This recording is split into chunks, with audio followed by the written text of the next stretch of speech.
Hello and welcome to Ludonarrative Dissidents. This is episode 12 of season 2. We're talking about Tales from the Loop, role-playing in the 80s that never was. This is a role-playing game put out by Free League Publishing that is based on the artwork of Simon Stålenhag, who is a Swedish painter who is probably, you've seen his artwork if you've been on the internet any length of time. It is a very realistic style of painting. I would call it trompe-l'oeil, sort of fool the eye photorealistic, but it is a juxtaposition of very realistic scenes of Sweden in the 1980s, but with impossible science fiction technology. So school children's walking by a giant robot in a field. And occasionally dinosaurs. And occasionally dinosaurs. Yes, that is true. It's not just robots. And so this role-playing game is about this idea of playing in a kids growing up surrounded by this impossible science fiction technology and amazing sights and scenes. It is extremely Spielbergian, I would describe it as.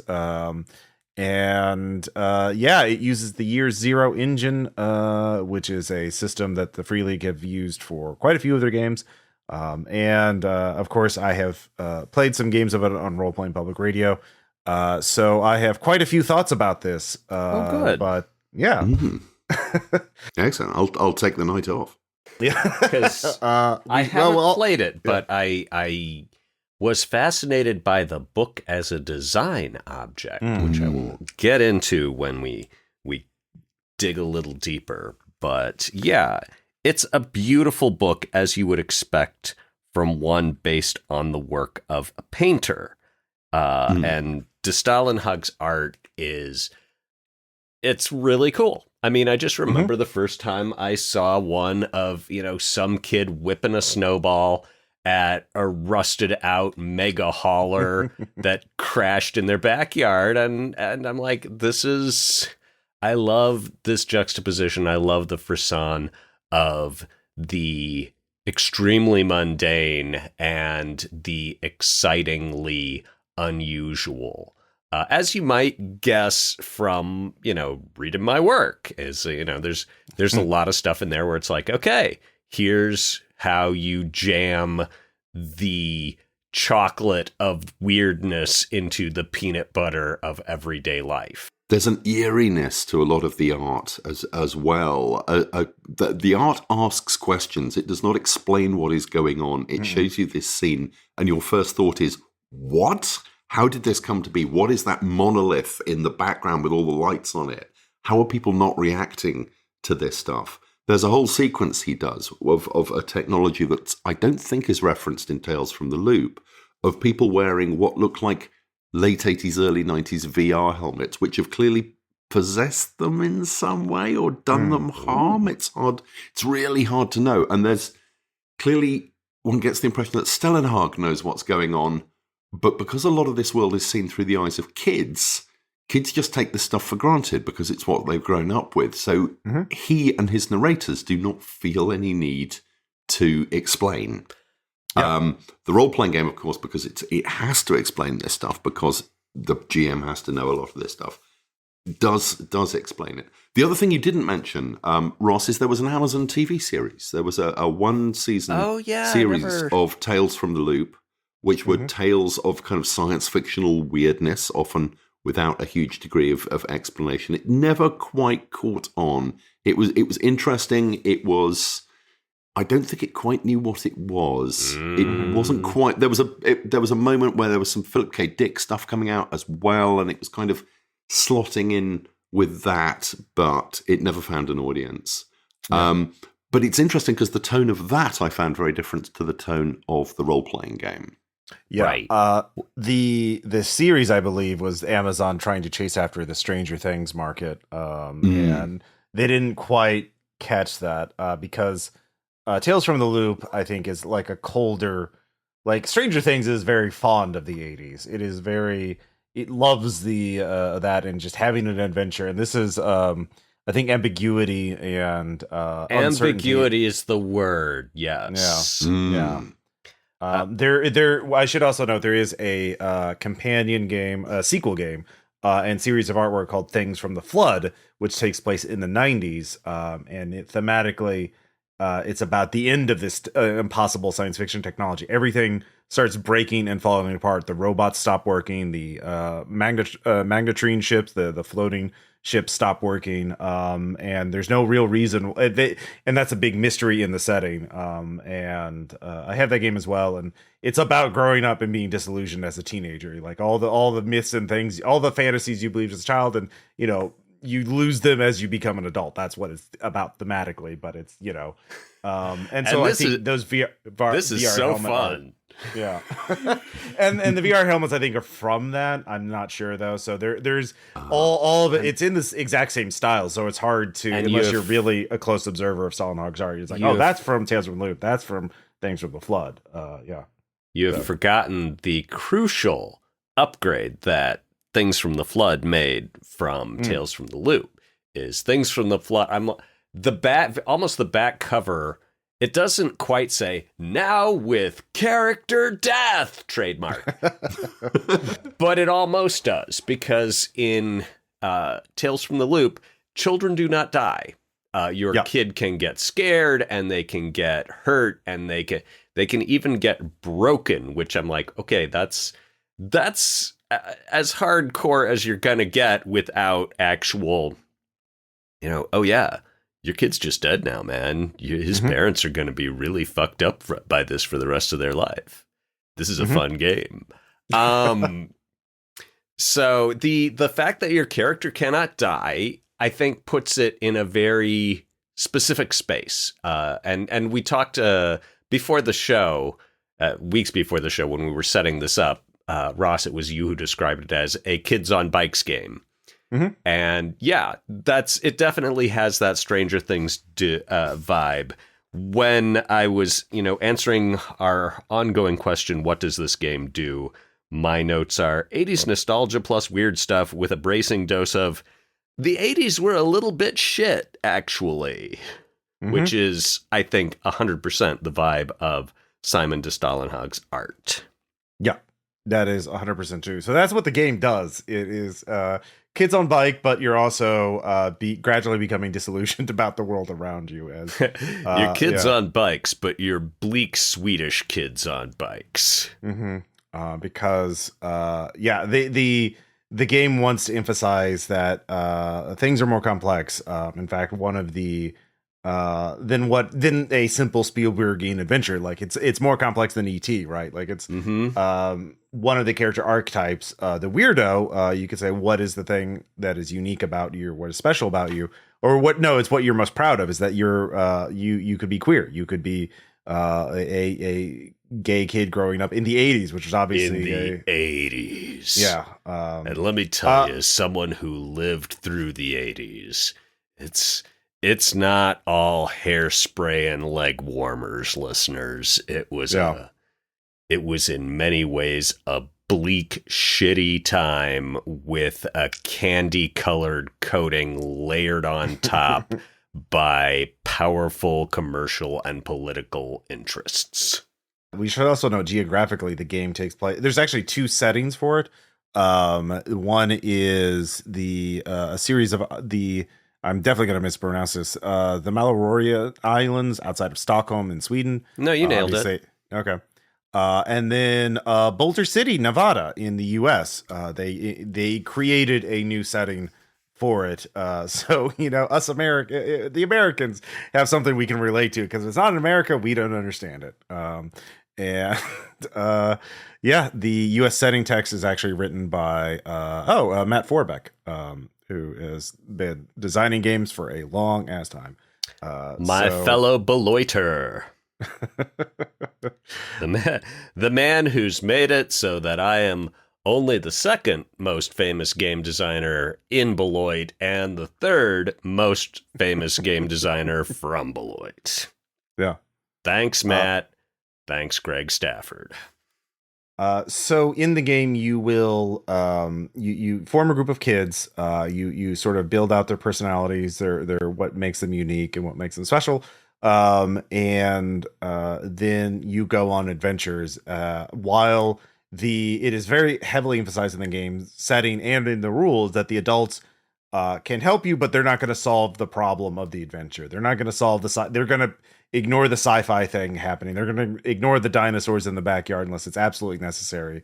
So you're going to have to deal with the rampaging robots or the dinosaurs or whatever, the transdimensional portal in the woods. And it's up to you to do this. And the game is about friendship and growing up and dealing with, rampaging robots and transdimensional portals in the woods. I think that we sort of went over what it does. We should probably dive into how it does it. Yes, which I think is going to be where we'll see if I'm wrong, but I think this is where we'll spend a lot of our time. It's got very simple mechanics. They look serviceable to me. And you've played them, Ross, so I'll let you cover that. But basically, it's a dice pool, and you roll a number of 6-siders, and if you get a 6, that's a success. Most things only require 1 success. Something that's hard, 2 successes. Something like, I'm going to put the Velociraptor in a Brutus Beefcake stranglehold and choke that lizard right out. That's 3 successes. And so the scale of the system is not all over the place. And it makes me think, you're not going to roll a ton of dice here, but the idea that you could have this big handful of dice, it appeals to me because you're just picking out 6s, man. That's not going to turn handling time into this monstrous thing. Okay, well, let's see. In this instance, 5s and 6s are suggested, so I got it. And everything breaks down while you fiddle with the 8 dice you had to roll. This isn't going to do this. This is going to be quick, and it's not picky. Yeah, the basic roll stuff goes really fast, but then there are multiple things which allow you to re-roll, which I found, and I only played through one of the sample scenarios in the book with some friends. It was intensely annoying that it was roll a thing and you don't make the roll. And it has an interesting thing that if you don't make a roll, there are multiple mechanics that allow you to re-roll. There is luck, which plays a very large part. And there's a nice little balancing bit in character generation because your characters are between 10 and 15 years old. And that's how many points you get to put into your attributes, your age. But younger characters get more luck than older characters. So there's a balance there. That works quite nicely. But luck allows you to re-roll. Pride, you can attempt to stress a roll. I found it. So your pride that, you know what? I'm queer and I don't care who knows it. That's going to let me. It's not quite. If you can bring in. Actually, is that a reroll or is that just? Well, you have an item. Your item gives you a bonus dice on a roll. So, like, if your item is a skateboard, you're trying to get away from a robot, that you get 2 bonus dice, and you can use that right whenever it's appropriate. But then you can use your pride once per mystery. It gives you an automatic success. Oh, once per adventure mystery. And this is bringing in something that you are proud of personally. That you I can't remember the example in the rules, but they have multiple examples. Like let me see. So. I made a character, and what was my pride? My pride was I help others, and I didn't even know that I could use that once per game for a free thing. And I'm like, oh yeah. That'll come in real useful. This is going to make me popular with my fellow players. Is that, once per session, if I feel like it, I can help you and automatically succeed. So, yeah, I do like one of the prizes, like for the bully or the tough kid, is that I helped an injured bird get I helped it back to health. Yeah. I thought that was very nice. So yeah, it's an opportunity for role playing to help flesh out your character as well. So that's linking mechanics to its themes. I can't quite help well, I think. Picturing people who will hold the treat above the dog's nose just out of reach and make them jump for it. It's like, you want your success? You want your success, boy? Role play for it. Role play for it, boy. Get the treat. Get the free success. And yet, the dog gets a treat. the GM gets to see some role playing. So who am I to say that's bad? Yeah, it's not like I haven't done similar mechanics. Mm-hmm.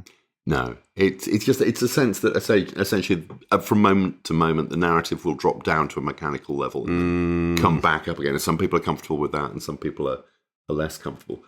The thing that I found really interesting about the mechanics, and I don't know how it compares to the rest of the Year Zero system, which I'm guessing because it devolves from or was originally created for Mutant Year Zero, is probably a fairly standard stuff. This stuff, the Tales from the Loop version, has literally no combat system. Mm-hmm. There is no specific way of fighting people.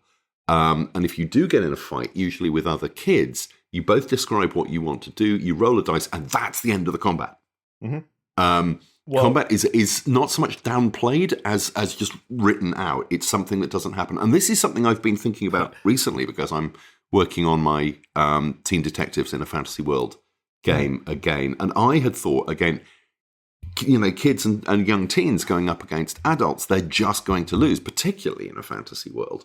But I would suspect also in a world where the physical setting is you live basically near to or literally above a very large top secret particle accelerator. There will be a large number of people whose job it is to wield weapons to stop you interfering. And it's why would you want to choke out a velociraptor? Well, there is the extended trouble mechanic, which is instead of like saying it's one and done for successes, you say when multiple players are trying to do something like say wrangle a velociraptor, you assign like all the players need 3 successes collectively to deal with this velociraptor, so everyone can make rolls until they together reach those number of successes. And that's basically it. So like a collective thing. So like one player could roll something to distract the velociraptor, one could make a check to throw a stick at it, and then the other person grabs it. So and there is the pushing the roll mechanic, which is if you fail you can push a roll, but you mark a condition before you roll again. Push, yes. Yeah. And push was the other one I was thinking of. Yeah. And couldn't remember the name of. There is on page 70 a list of chance of success, like number of dice in your pool and what is your chance to succeed. And so like with you get in the 90%, like by the time you get to 7 dice and you push your roll, you're like a 90% chance of succeeding. So it's pretty easy to make a character who's very good at certain things, especially if you're willing to push push. But when you mark a condition, you only have 4 conditions, and so when you get that 4th condition, you're broken, you're out of action until you recuperate. And this could be they have mechanics on how you do that, mostly going to someone you trust or and talking to them, role playing a scene, or going back to your little base, your little hideout, your tree fort or whatever it is, and recovering. But yeah, that it's having played a couple other Year Zero games, notably Mutant Year Zero and Alien, this is a very simplified version of it. Which, sure. Yeah, it makes sense because in the rules you cannot die, and I actually really like that for a kids on bike thing. I think that's entirely appropriate and like should absolutely be like a ground zero. If you're doing a kids on bike game, you should state that from the forefront. If this is a game where kids can die or not. Because it's fine to do either one, but like everyone needs to be on board because that's such a touchy subject. Putting in the text of the game is a good idea. Yeah, it doesn't feel like a cut down set of mechanics. It feels like something that's been thought through. I mean, if someone had said this has been designed from the ground up for this system, I'd have gone, well, I think you could have done a better job with character generation. But the mechanics as a whole and the way it all integrates feels very complete. It doesn't feel like something that was compromised. There are no visible holes. It all fits together really nicely, and it fits the setting and it fits the milieu.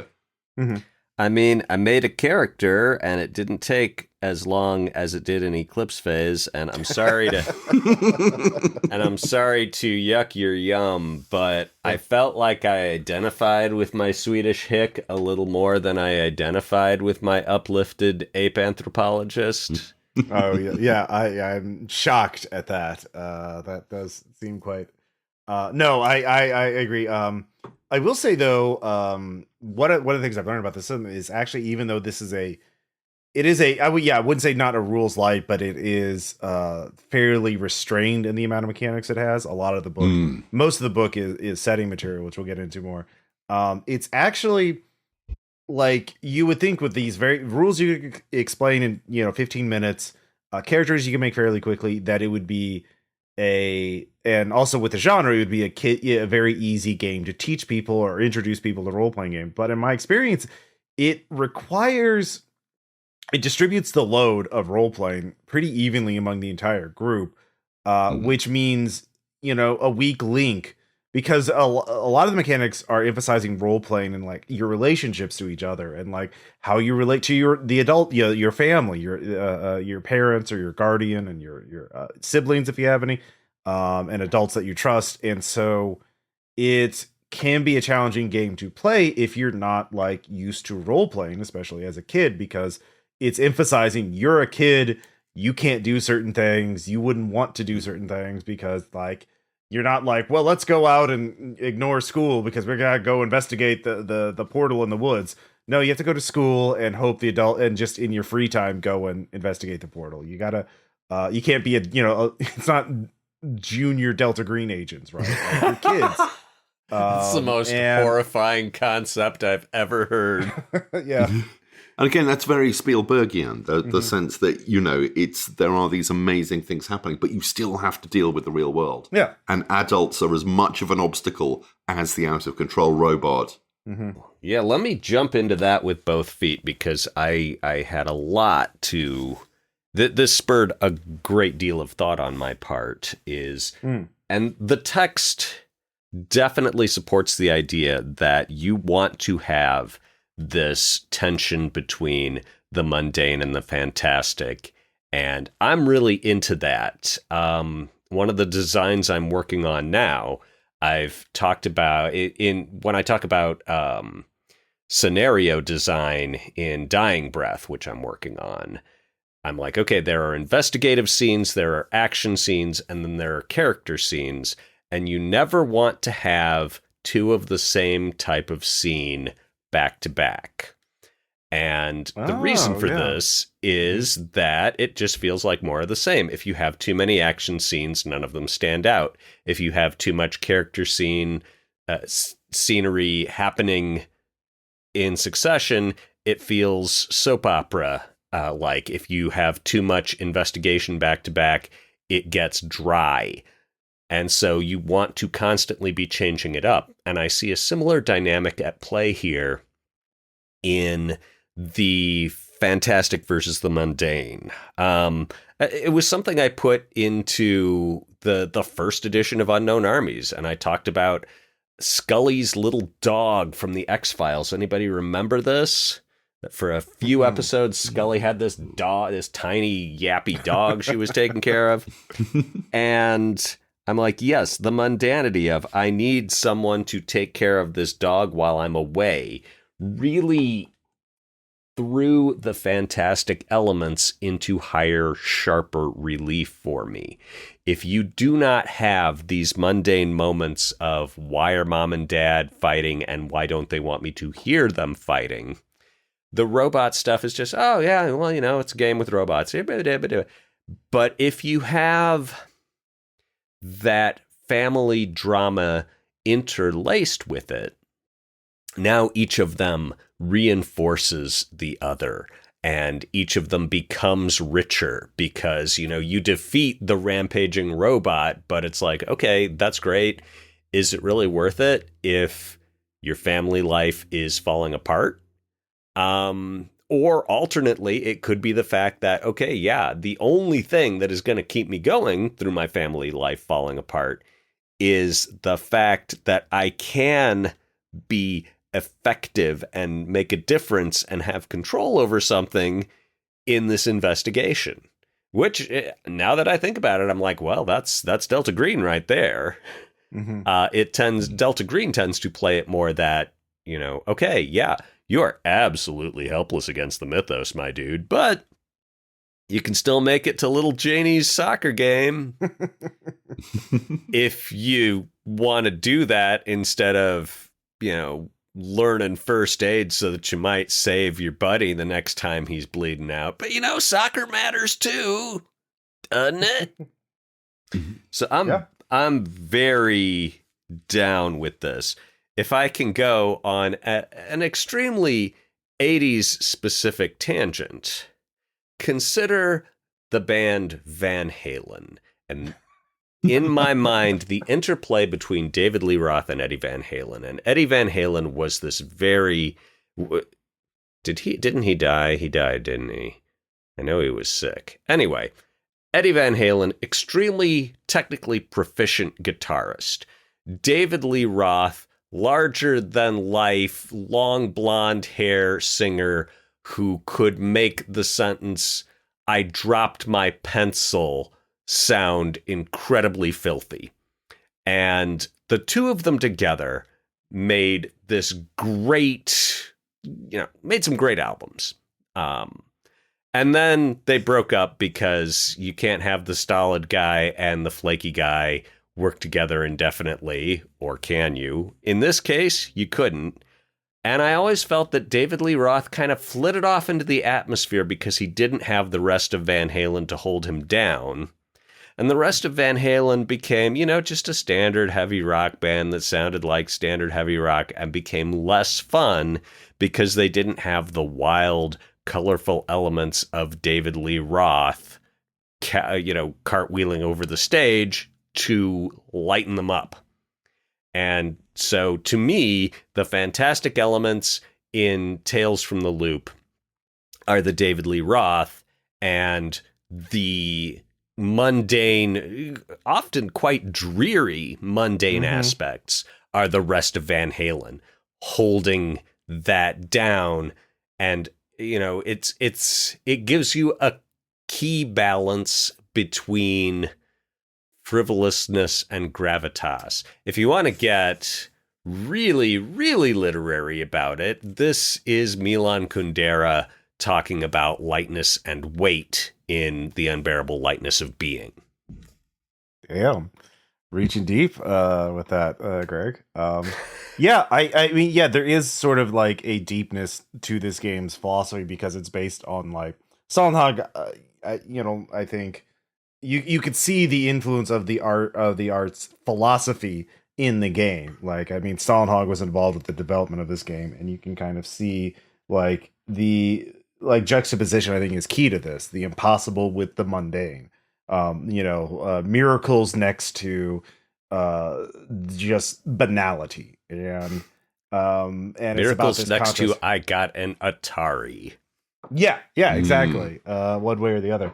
I do really enjoy this game. I had a lot of fun running it and playing it, but there is part of me that resents which is again a very Spielbergian thing, which is like, oh yeah, these sci-fi elements, even though they literally exist in this world, they're just a metaphor for growing up. You're just going to discard them. As you grow up, they're all going to go away, and no one's ever going to talk about them or use them or think about them or build upon them or anything like that.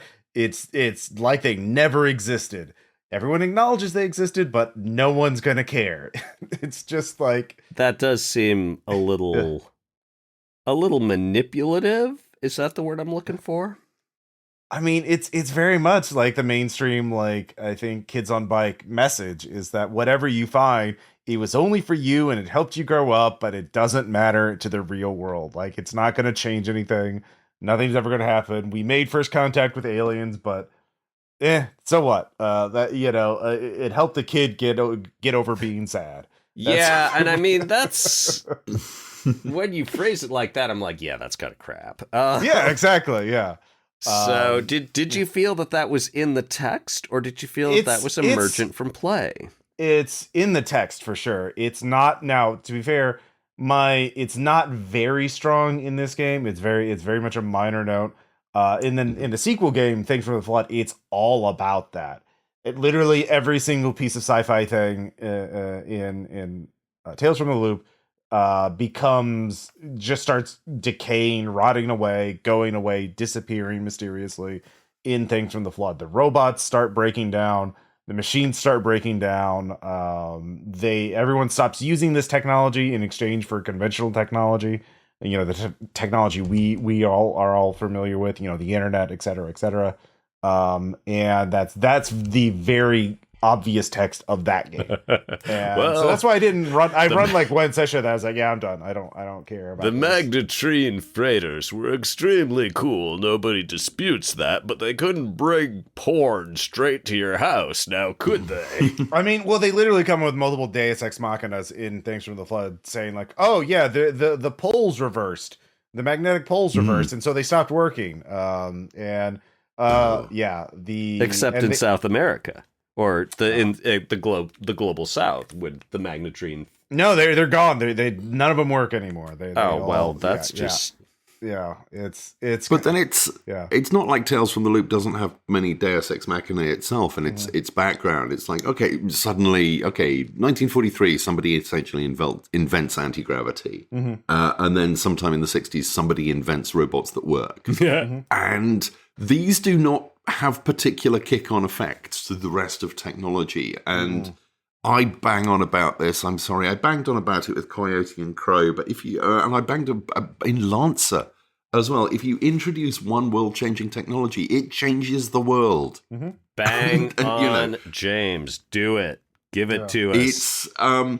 It's it explains what a lot of the things in the Stålenhag pictures are in a very concrete way that I was kind of, this isn't a magic world with weird stuff floating around. It's just an alternate history. And I was profoundly disappointed by that. And I think I enjoyed the weirdness of the Amazon series, where inexplicable things do happen a lot more than this, where it turns out a lot of the inexplicable things are actually quite explicable given the terms of the world as it's set up. Yes, there are bizarre robots in the woods, but that's because there are robots everywhere, and people make their own or fix them, or they wear out. There are also bizarre robots at the gas station. It's I don't know. I felt it was lacking in a sense of wonder. I ran, as I say, the sample adventure. I'm not going to give spoilers for it, but it's the one with the birds, and it's clearly an homage in some ways to Hitchcock's The Birds. But it starts off, the very first encounter is the birds have developed have acquired a degree of intelligence. Let's put it that way. And so we had this encounter. We'd done a few things, established the characters, and they're sitting there, and there's pigeons knocking around, looking for food. And so one of them chucks them some biscuit crumbs or something, and the pigeon spots it and goes, "Oh." And that was a magic moment. The player's expression as the pigeon spoke was the best thing in the entire adventure. Oh, that. The rest of it, once they started to, work out, it just became a role-playing adventure. But just the moment of, my God, did that pigeon talk? It talked. Was really lovely. And that, I had this lovely moment of this is going to be great. And then it wasn't somehow. There's, you follow trails of clues and talk to people some of whom are a bit weird and some of whom just don't tie in. And I was disappointed with the scenario construction. A lot of the scenario seeds and samples just don't seem to buy into the weirdness. They're weird, but they're not Stålenhag weird. There is a adventure book called Our Friends the Machines, which I did run several adventures of, and my players quite liked it because, like, the first one, the title scenario, Our Friends the Machine, which is about a new line of action figures, toys that take a turn of the weird. They're basically Transformers, and they're alive. So and they're tiny little robots running around, and of course, one of my players, Aaron, is a huge fan of Transformers and talking robots in the kids on bike genre in general. And so we all just you're talking robot, you're a little toy robot that talks to us, you're our new friend and we will die for you. Like they just the whole thing became, we have to protect our toy robot that can talk. And what's that Joe Dante movie, Small Soldiers? Small Soldiers, basically. You can have a lot of fun with this game. There are a lot of adventures for it. It looks like they're actually putting out a new set of adventures for it Pre-order, they grow up so fast. The 4 adventures that form a campaign spanning the seasons of a year. When an ordinary camping trip turns to something else, they're discovered that your friends come in all sizes and forms, even from different worlds. It takes place in the UK, in Norfolk Broads. Bizarre. This is going to sound like something I've just made up. Yeah. My brother-in-law is the Member of Parliament for the Norfolk Broads, as it happens. Yeah. That's completely true. Yeah. That is completely true. To me, the Norfolk Broads sounds like a pictorial you don't want your wife to know you've seen. Hey-o. Yeah, lad, you're looking for a good time. No, the Norfolk Broads is an area of low-lying... East Anglia, generally Norfolk and Suffolk, is old seabed. It's very low-lying. The Broads are an area of wetland and waterways, basically. It's quite remote, but actually it's only about 150 miles from London. It's really not that far at all. But yeah, it's an odd area. There is a lot of the book that describes on how to run a mystery and how to set it up, how to structure the clues and branch out so players have a lot of choices and investigate. Because at its heart, this is an investigative game, right? They call adventures mysteries, and you have to solve the mystery. It's very lighthearted. Because again, kids on bikes. I mean, if you want to go into the full Scooby-Doo thing, James, you were talking about doing a kids on bikes or kids on brooms fantasy thing. Mm-hmm. I'm like, if you want to go the full Scooby-Doo, they can only overcome, you can never win in combat. You can only run away unless you build an elaborate trap. But I think the strength of this game obviously lies on the adventures, right? In the sense this is called Cthulhu or Delta Green, in that the core of this game is running interesting adventures it, and interesting mysteries, and to hit that sweet spot of being satisfying to solve and unravel, but not being something that would not be in this genre. Nothing you have to go into this abandoned warehouse and take down a group of hardened cultists guarding the weird machine they're using. That doesn't make sense.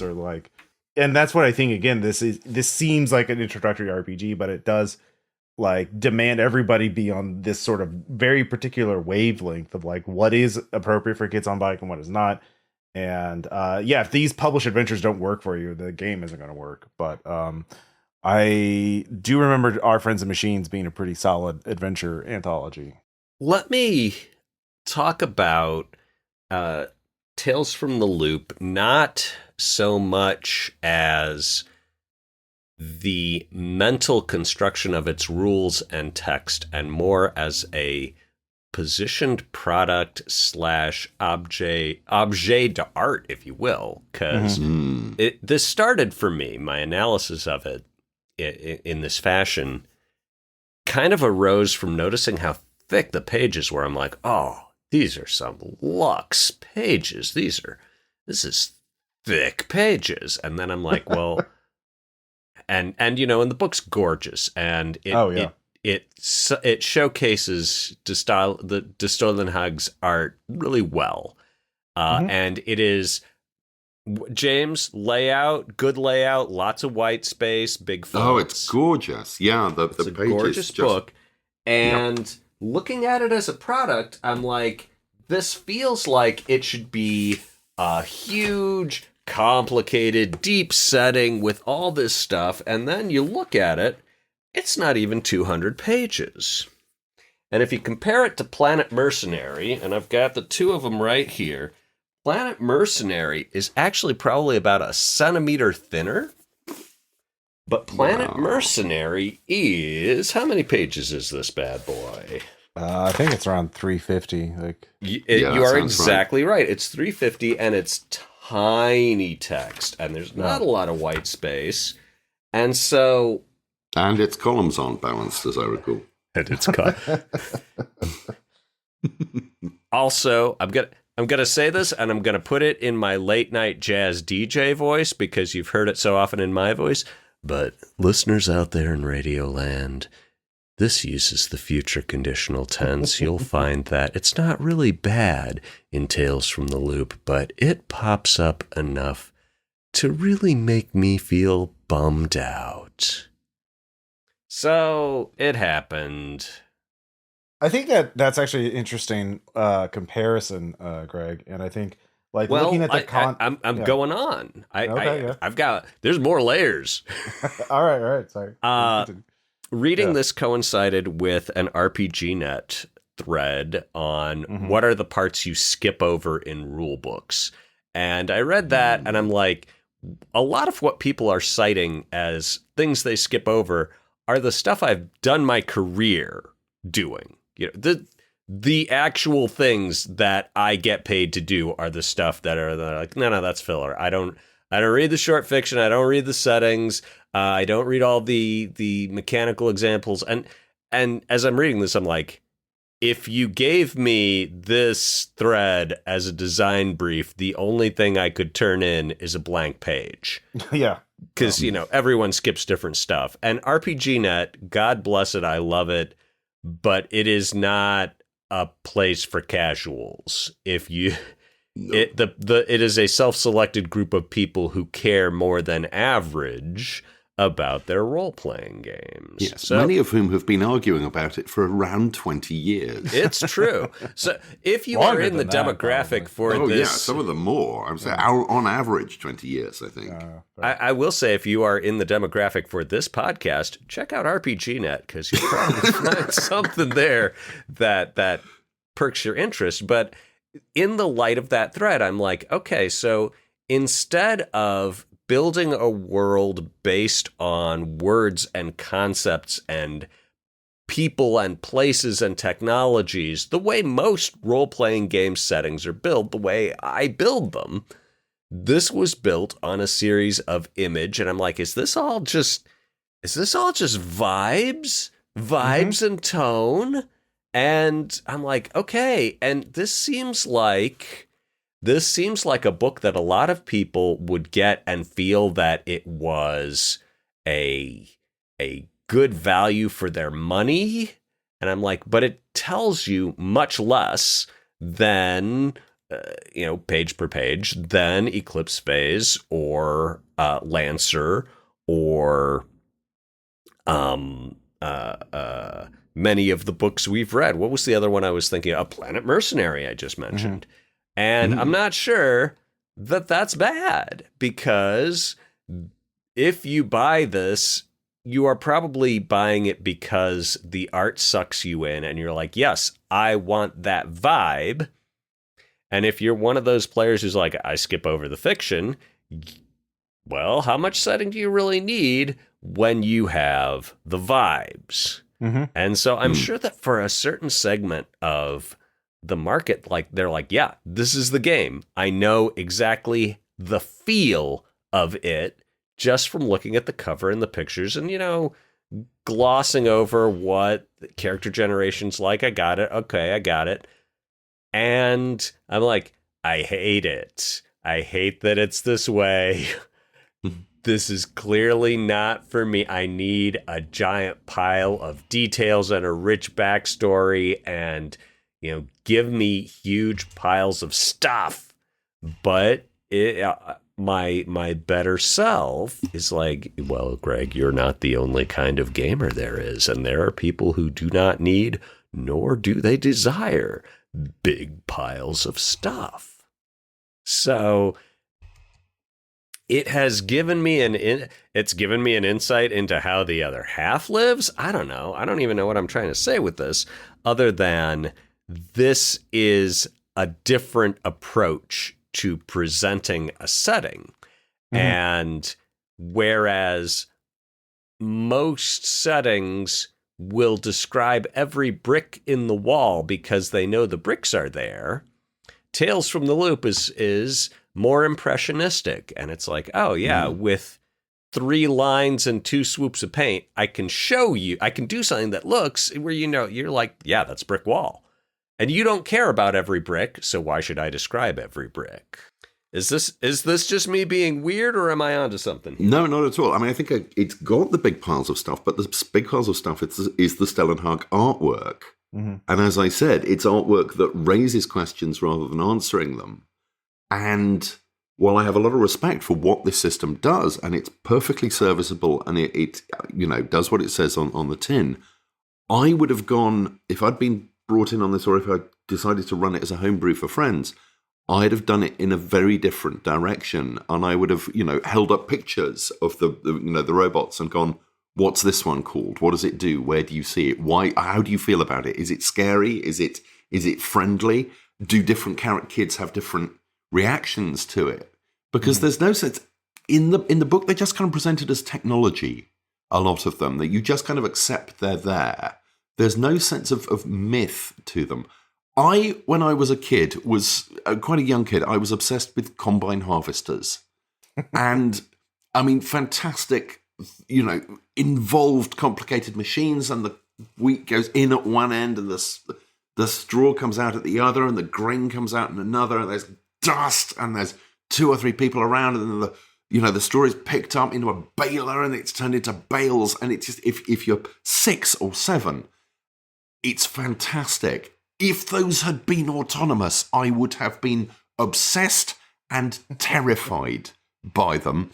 Mm-hmm. And they weren't, because, this was some decades ago. But that, to me, is what I didn't get out of the kid. I didn't get how the kids react to this technology, because most of them seem to regard it within the book in the same way that they would regard their parents' car. It's just kind of there.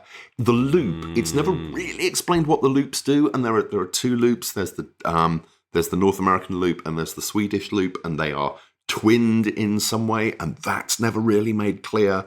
Yeah. And, the kids do not build up any kind of mythology. They don't tell each other stories about what's going on in this world with the weirdness. And it is a weird world because there's talking pigeons. The first adventure, talking pigeons. And the kids are just, other than that moment of, they just kind of went in and, we'll solve the mystery of the talking pigeons and the talking seagulls and the rest of it. I think, for the RPGNet audience, and I think for people who have seen Stålenhag's artwork and are vaguely aware of role-playing games and might have played some D&D, Tales from the Loop is the role-playing game they need. But I think they could have been bolder, they could have gone further. And obviously, the companies, they're setting up a franchise, they're doing stuff with shared mechanics, they're building up and have built up a fantastic line of really well-produced games that, almost second to none in terms of the thoughtful quality of the production. And, the Alien game has blown down doors in terms of sales, in terms of, getting a license absolutely right in the last few years. It's one of the ones that you have to hold up and go, yes, absolutely nails what is to a lot of people a really, really important property, and mental space within their understanding of science fiction as a genre. So I can understand entirely why they didn't do that. But I think there's a really interesting role-playing game that could have been done within the Stålenhag space, and I don't think this is it. James, surely you're not suggesting that the most daring... They should hire me? What? That they should hire me? No. No, I was going to say... I mean, it wouldn't sell. It would sell maybe 500 copies, tops. But they'd be to the right people. And people would, I think, have campaigns within that, or at least series of adventures that would be at least I'm going to say the kind of stuff that I would really enjoy, the kind of storytelling that I hope would stay with people rather than stuff that's just a bunch of role-playing adventures. But you yourself used the phrase earlier on, don't yuck on someone else's yum. People love this game. With, rightly so. It does a really good job of giving you taking that amazing Stålenhag artwork and turning it into a ludic environment. I was going to say, are you suggesting that there is some kind of tension or conflict between the demands of pushing an art form forward and the demands of commerce? Because that just sounds... What? Did you just describe Hogshead Publishing, the later years? Not intentionally. I'm sorry. I picked that scab for you, bro. That scab has scarred over long since.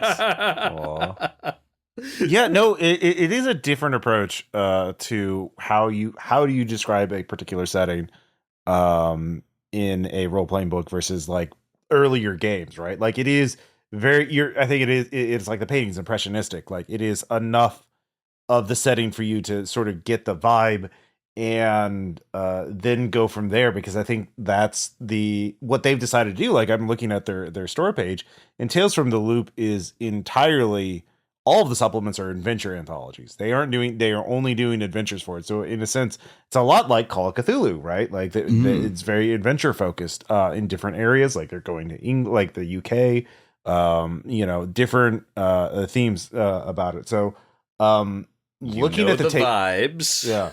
But looking at the table of contents, if you look at the table of contents, it's 12 chapters, divided into 4 sections, really. Like the first is the intro, the first 3 chapters, welcome to the loop, the age of the loop, the US loop, basic setting stuff, like the most important concepts. Then you have the game itself, making characters, the basic system rules, and then how to do a mystery, like advice on how to set up a mystery. Then the next 3 chapters are just setting stuff, the landscape, the 4 seasons of mad science. And then the remaining, actually 4 chapters of the book are all adventures.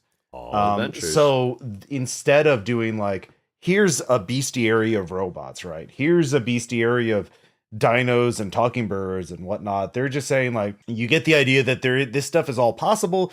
Here's an adventure about this monster. Here's an adventure about this. Here's an adventure about this. And you can choose, mix and match whatever you want for your campaign to be true. Because I think in their eyes it's all possible, but whatever you want for your table. Because I think a lot of tables, maybe they don't want the talking birds, they just want the robot stuff. Like our table was very focused. Oh, talking robots, you say? Well, yes, we'll befriend all of them and save them from destruction. And my players wouldn't have cared as much about talking birds. So I think it's just kind of a generational difference of like how you take the content of a role-playing game and structure it. In this case, it's all adventures. It's a very simple system to pick up, and then you just focus on the adventures. You don't need a bestiary when it's a player-facing system where most things are, you need to beat 1, and a hellish, awe-inspiring challenge is, you need to beat 3. Mm-hmm. I think it's also they don't explain the mystery of the loop because they're, in some ways, it's probably a generational reaction to things like the World of Darkness, where like we have a meta plot, fuckers, and like that it doesn't matter what you do.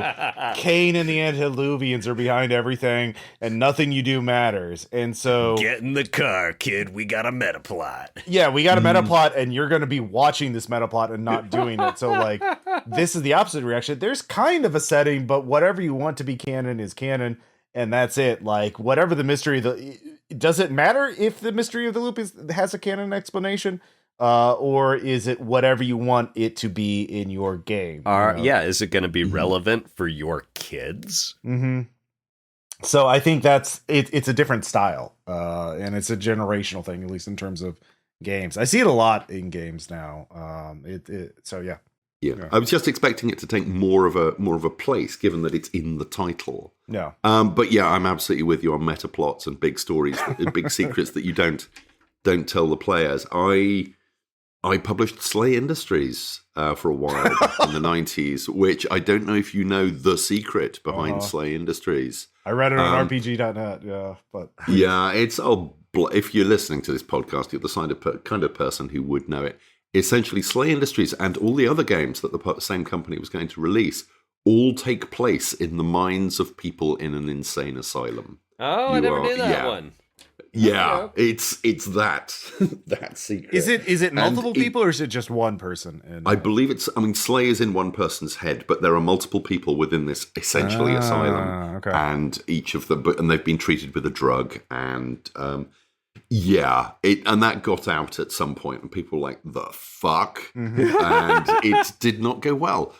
I gotta say, people may have had a point there. Yeah, players.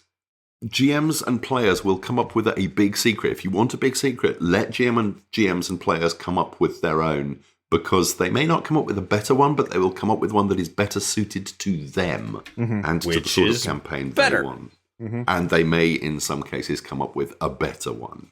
Yeah. Well, I mean, yeah, the best meta plot in the world that is not relevant to your players is not a good meta plot for you. No. I mean, yeah, it's like, oh, cool. 90% of people love it and I hate it. This is a bad buy. Yeah. Now that I think about it, I think Tales from the Loop is a good intermediary RPG. I don't think it's like your first RPG adventure, because if you're not used to playing someone who is not you, like even if you're like trying to play a kid version of yourself, that could be a little hard for very new players to get into. Like that, people get nervous about it, I think, or it's very common for that to happen. Also, running a mystery investigative game is a little more challenging than like a basic like dungeon crawls work, because it's like, all right, what room do you go to? Okay, well, there's orcs. Then I guess we're going to do a combat because they don't like you. But rolling a mystery requires keeping an eye, like the GM has to like think about things that are happening outside of the character's perception. Like, people react and things happen off screen. But like once you're used to those very basic things, then maybe you can move up to Tales from the Loop and like, oh, now we're kids. We're having our own Spielbergian adventure. It's going to be fun. It's going to be Stranger Things. We get to talk to robots or birds and like have a good time. And then, then you can move on to, more very challenging games, depending on what your perception of, challenging is, like what aspect rules you. But I think, so the Morrow Project. Yeah, because again, like I think, the Morrow Project, or like even Delta Green, which is a very challenging game to run and to play because or games with very complex whatever it is. How about Continuum? Yeah, well, that's not a game. You that is a exercise in absurdist comedy, and I will not hear arguments to the contrary until someone can show me a full game of Continuum played, rules as written. I don't believe it can be done. I'm happy to be corrected, but show me the proof. Show me a game of it. It actually involves you to see into the future to run, so I don't see it's possible. So I that's what I think about Tales from the Loop. I think it's a great medium system, and the strength of the adventures is what will sell you on it, unless you're really good at writing your own mysteries, which it does give you good solid advice on, with like really good. Oh, it really does. So, the how to diagram out an adventure, a mystery adventure, is really. That could be a supplement on its own, and I'm sure somebody has done it and is selling it busily on drive-thru right now. But it's really simple, it's really straightforward. It hits all the notes, really nice. Yeah, the graphic design really helps it too. Like it is actually a really easy book to read. Like the way the way it approaches information design lets you really pick up an adventure quickly and get into it. It's very concisely written. For that, so I applaud it for that as well. So, but yeah, in terms of, I guess we're already on how people play it. Do people play this? Because my notes are, how do people play this? I don't know. Are people really doing the everyday life divorcing parents plot lines? Because one thing I noticed is they tell you, oh, you got to have this back and forth between the mundane and the fantastic, but they don't tell you why. And I think that more people would do it if they explained that if you have the mundane well established, it makes the fantastic richer. And if you have the fantastic well established, it makes the mundane meaningful. That when you have a fantastic scene, it shows the importance, but, well, I don't even know if it shows the importance. It shows something magnificent and fantastic and fascinating and a spectacle, but unless you have those mundane moments, it's harder to care. It's harder to care about the people experiencing them. Yeah. And again, this is something that Spielberg does absolutely brilliantly, not just from E.T., but Close Encounters, the final stakes. Do you stay home and look after your family? Do you go off with the aliens? Poltergeist as well I talk about Poltergeist too much. It spends a very long time at the beginning just establishing what is normal. Very little happens at the start of Poltergeist for quite a long time. And Everything Everywhere All at Once then does exactly the same thing. Mm-hmm. There almost nothing happens for the first. I mean, there's amusing moments and there's jokes and stuff, but it's character establishment. It's establishing everybody's normal lives. So when the weirdness comes in, it is that much weirder. And then, and it tells us what the stakes are. And yeah, I mean, Everything Everywhere All at Once. At some point, I'm going to have to sit down and actually diagram out the structure of that just to see how I still haven't seen it. I keep meaning to, and I haven't seen it. Everyone tells me deserved those Oscar wins. I'll tell you that. It really everyone did. Tells me it's this great movie, and so it is not like anything else. Yeah, wow, very very cosmic level unknown armies too, in a way. Wow, so, yeah. So I would actually say, well, the game does mechanically like aid you in going from the mundane to the wondrous through. We mentioned like there's a hideout where you can go and like recover a condition, but you also have the anchor, which we haven't mentioned yet. Everyone has an anchor, which is in the game a person that you can go to for support, comfort, and care. A friend, a parent, a teacher, or a neighbor. It cannot be another kid. If you suffer from one or more conditions, you can spend a scene with your anchor and heal all conditions. You must allow the anchor to take care of you, and there must be physical or mental closeness between you. The GM is not allowed to put you in trouble in this scene. If you put yourself in trouble, you don't heal any conditions. I remember like one of my players in the game, the RPPR games, was a horror movie fan, and so his anchor was like the video store clerk that recommended horror movies to him.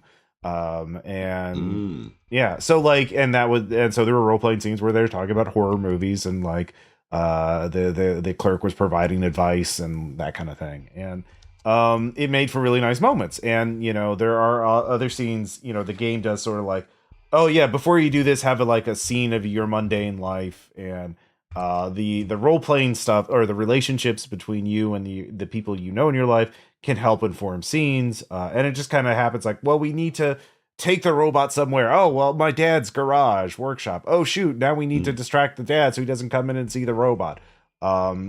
Because you have to flesh out your character and who they are in the community, it kind of allows for a lot of opportunities to sort of naturally flow into each other. But there are some mechanical hooks to enforce mundane, well, not enforce, but like help bring the mundane back into focus. So it's not all, talking robots and birds and time travel and trans-dimensional portals and whatnot. Man, you know what else does or had this balance between the mundane and the fantastic was early issues of the comic Love and Rockets.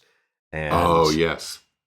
So you would have just bizarre stuff, and then the next page it's like, oh yeah, we're going down to the corner market to try and buy beer with a fake ID, and so just another data point there. Yeah.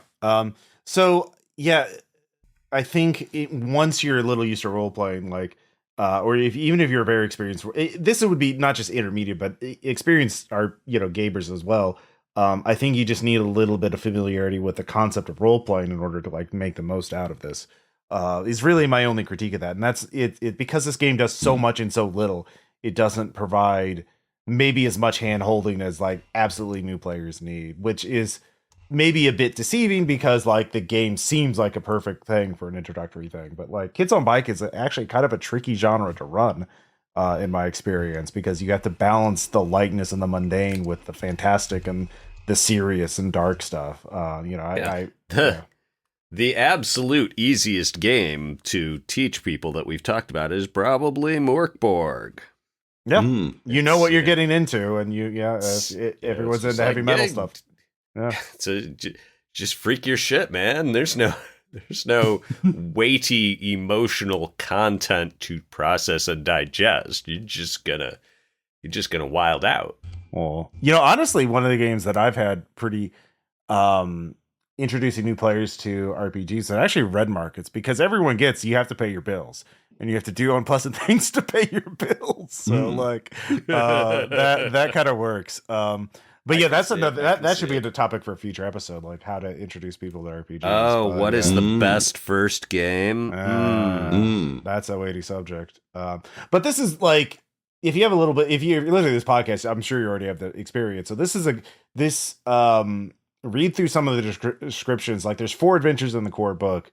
And there's like multiple supplements now that are just adventures. Our Friends the Machine, I had a lot of fun with that. There's some actual plays in RPP or actual play, but it's a surprisingly deep system for the lightness of the rules. But like, and you could totally ignore like the very depressive, like, oh yes, all this wonder technology is just going away eventually, and it's just for your eyes, and the adults are ignoring it. You could just like, oh no, robots take over. By the time you've stolen your first beer, all wonder will be absent from the world. Yeah, right? Yeah. Yeah, it's a land of rich a land of contrast, a rich tapestry for sure. So you're really pretty down on Things from the Flood, huh? God, I hate that trope so much in movies and stuff like that. It's this imagine possible thing that you found, that you've had this whole adventure about, like I really hate that like the kids in Narnia like just leave the closet and grow and just are normal. Like I don't like that idea of like, no, they were forever changed, or they're going to bring that back with them. There are effects with it. If there is an impossible thing, then it's obviously not impossible. It's possible.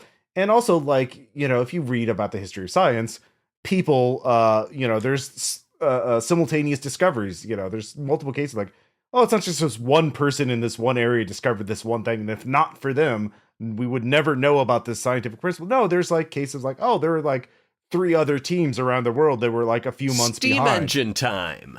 Yeah. Yeah. So for listeners at home, telephones. Unfamiliar with the concept, steam engine time. Someone noticed that like, about 3 different people invented the steam engine contemporaneously without knowing about each other's work, because it was steam engine time. It was the time when this development of using steam force to create mechanical effects went from being a really wild idea that you had to be a genius to have, to being a pretty accessible idea that you only had to be kind of clever to have it. Yeah, the associated technologies were there, and also the need. Mines were flooding. We needed more efficient ways to pump the water out of mines. Even before railway engines. Yes. So, if they're talking birds in one particular neighborhood in Sweden, there would be standard reason they're probably going to be talking birds somewhere else along the lines.